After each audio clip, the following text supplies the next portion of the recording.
Hi, this is Jeff from the Ozark Mountains in Missouri, USA. Well, the sharp-eyed among you may have already noticed the Commodore 64 screen behind me. That belongs to this 64C, which I got several years ago, and I've kind of used as my daily driver. It's dirty.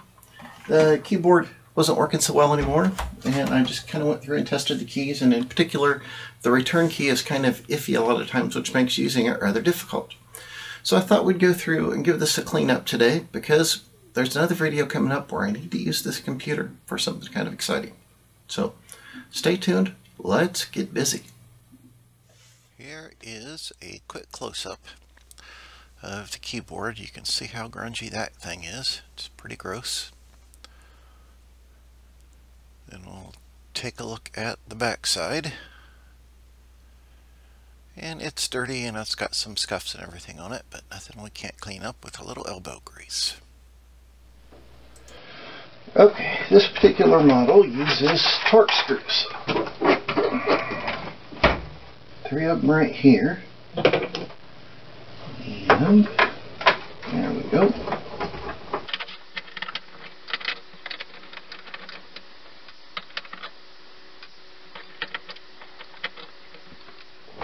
Get a box here to put our screws in. And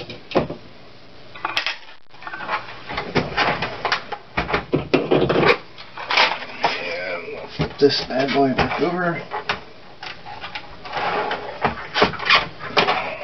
And try to pop the lid loose. Just pushing a little on the back here to try to release it. Then we'll unplug the LED.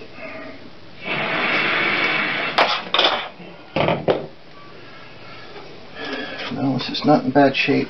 A little bit of oxidation in there, but that's not too shabby. And the keyboard is held in with some regular Phillips screws, but those are going to be number 1. Ah, that one was kind of loose. I don't remember if I've taken this particular computer apart before. Normally I put a little sticker on there. There we go. And slip out from under here. Okay, so we'll set the main unit aside. Look at the keyboard first, because that's the area of most concern. Now, this is for the restore key. Right here. Those have to be unsoldered, and you see we have a whole mess of screws. Some of them are under our tape here. So I think I'll just poke through the tape at these locations. We'll take all those screws out and put the keyboard. The 2 little bare wires here are just wrapped around this post of the switch. So I'm just kind of pulling the wire up with my fingernails, getting it with a pair of pliers, heating it with the soldering iron, and then pulling it off gently. Now for the second one, there wasn't enough slack in the wire to use those big pliers, so I'm going to grab a smaller pair of pliers that's a little better suited for this task. And I'll use those. The number 1 Phillips screwdriver takes care of all those little screws on the back of the keyboard, which are fortunately all the same size, and I've already cut slits in the tape so I can get to the ones underneath there. Here is a close-up look at the business side of the keyboard circuit board, and all those little black spots are the actual key contacts on the board. Those have a carbon coating on them. That's not dirt. So we don't want to use anything abrasive on here, so I'll just take some alcohol on a piece of old t-shirt type material and gently wipe those down to get all the dirt off of there. Whether you use denatured alcohol like I am here or IPA, just make sure you get the strong stuff, not the drugstore variety. You don't want rubbing alcohol, which has other additives in it. Now we're going to set that aside. We'll grab the other part of the keyboard, and what we're going to need to do later on is take some alcohol on a Q-tip and clean all of these contacts right here, but we'll wait till we're reassembling to do that. I did get to use my new fancy keycap pulling tool for this job, which is a lot nicer than using fingers or a screwdriver. You just slip it over the keys and pull up. Now, I did this a little backwards from what you'd normally want to do. The point I was trying to get across is if you just needed to clean the keyboard contacts, you can just take the circuit board off and clean everything and put it back together.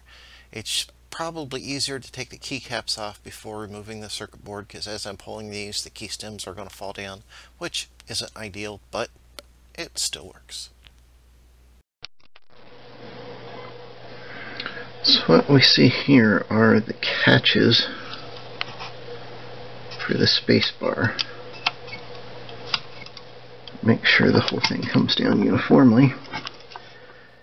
I'm using a small screwdriver here to gently pry that bail, that little metal bar that runs across there, out of the catches, and then I'll gently pull straight up to pull that off of the key stem, and then remove the spring. Now that spring is different than all the other springs, which I forgot about, and then there's these little plastic pieces that you pull out of the space bar itself.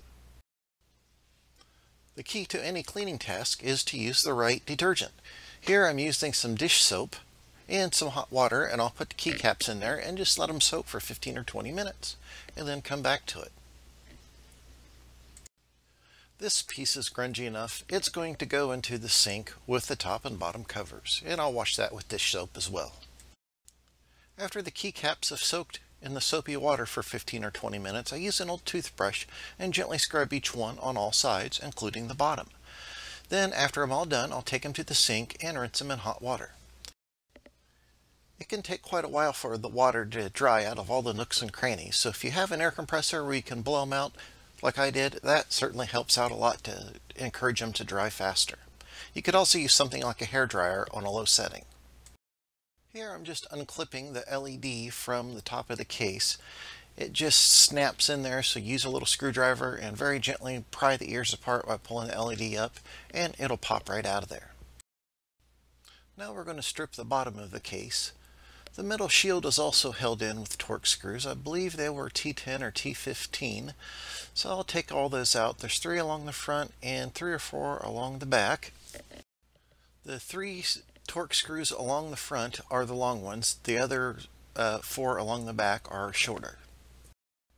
Now if we lift the shield off of there, you'll notice that there's some heatsink compound on a few of the chips. Let's take a look at the back of the shield. And we can see it's on there too, so we'll need to make sure we clean it off and apply some fresh compound. Now we'll lift the circuit board out of there, and some of the connectors go back through the plastic, so we'll gently lift that out of there, and there is a shield underneath it, so we'll take that out too, and we'll just go ahead and set the circuit board right on top of that and set that to the side. That way they're together and it helps protect the circuit board. Now we've got the bottom cover all ready to clean. I'm going to use some denatured alcohol on a rag to clean off the old heatsink compound that's on those 3 chips. Just get all that off of there I can. Now I'm moving on to cleaning the card edge connectors on the cassette port and the user port. I'm using a pencil eraser and very gently rubbing the dirt off of each contact, and then I'll follow it up by wiping it down with some alcohol. Now you could always use something like a good name brand contact cleaner on a Q-tip, and that works good as well. Don't do something silly like use Brasso or sandpaper, etc. Those just aren't made for this task. Next I'll grab the heat shield and I'll use some alcohol and a rag to clean the old heatsink compound off of the 3 fingers that touch the chips. I already cleaned the covers in the sink with some hot soapy water, and I used a Mr. Clean Magic Eraser, which is a melamine sponge, to get the stubborn marks off. Now we'll start reassembling. We'll start out with the shield on the bottom.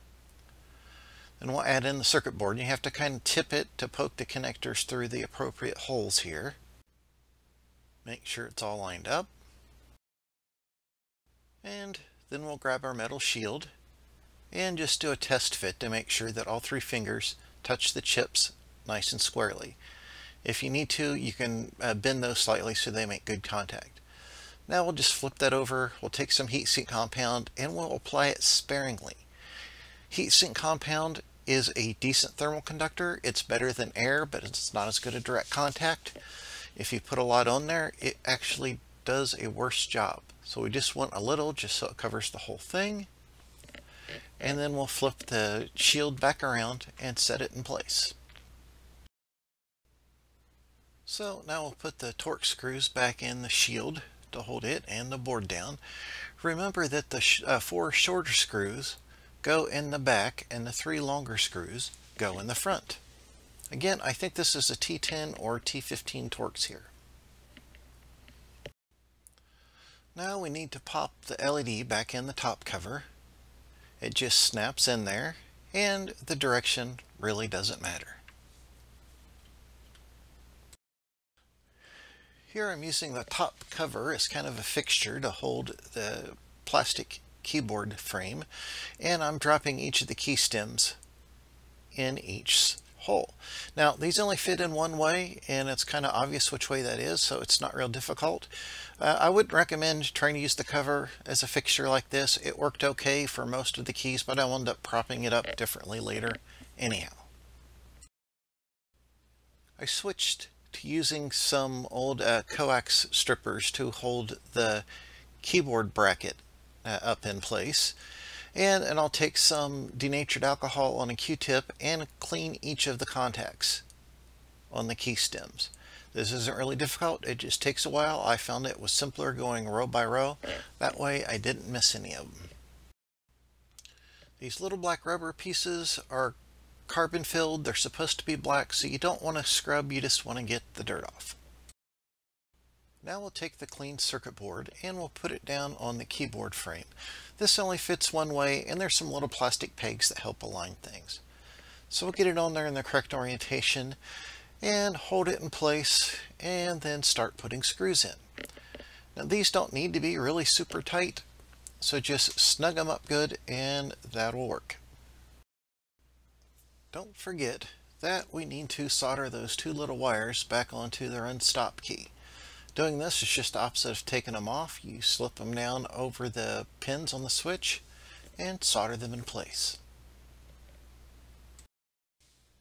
Now we will reinstall the keyboard. The keyboard connector only plugs on one way. It's got a little keying plug in there, so you can't get it wrong. And the front of it slips under these little ledges.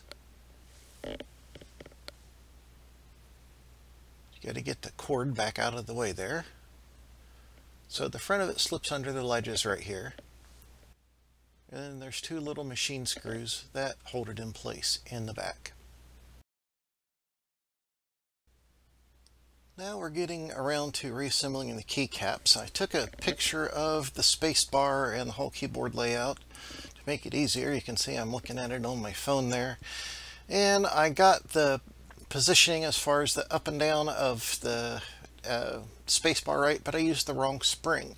The space bar uses a longer spring than all the rest. So as you'll see at the end of this, I had to pop it back apart and swap springs. So we're continuing on with installing the keys, and instead of keep having to restart my phone each time, I just pulled the picture up on my computer and I can glance over at it and then install the keys in the right places. So the general idea here is you put the spring on and you put the keycap over it, center it, and you kind of feel the stem hit the center of the key and you press down gently and it'll snap into place. Not a big deal. Now the white key stem you see sticking up there is for the run stop key. That's the special one that had the wire soldered to it. That has no spring.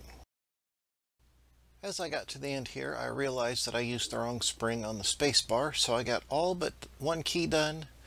and then I'll pop the space bar back off and swap the springs out, and then finish everything up and kind of twiddle with each key to make sure all of them feel like they're working correctly. Now it's time to install the top cover onto the bottom cover. And this is just the reverse process of taking it off. We plug in the LED. It doesn't matter which way around the connector goes, it'll work either way. And you've got to kind of slip in the back cover so it sets into the little hooks or tabs in the back, which I'm kind of having to peek over my glasses to see. And then I kind of feel the back cover and fiddle with it a little bit to get it to snap in there correctly. Here is a bit of a close-up of the finished product. You can see the keys are slightly yellow, the case looks really good. Most importantly, all the keys work properly and it is a lot cleaner. It's a joy to use now. And also the user port, which I'll need for an upcoming project, has nice clean contacts. So as you can see, it's working. Got Jumpman running here in the background. I did like getting to use this new keycap puller I got from Amazon for about $10. It was a lot easier than using my fingers to pull the keycaps up or screwdrivers and trying not to damage things. The important thing here is just use the right chemicals for the job. We just use simple dish soap to clean up the case and the keycaps, a little toothbrush, alcohol to clean the carbon pads on the circuit board for the keyboard, and the carbon pads on the stems for the keys, and put it back together. I did have the advantage of having an air compressor to kind of blow the water out of the keycaps and off the covers and everything to let it dry out a little faster, but nothing really fancy. It does a really good job.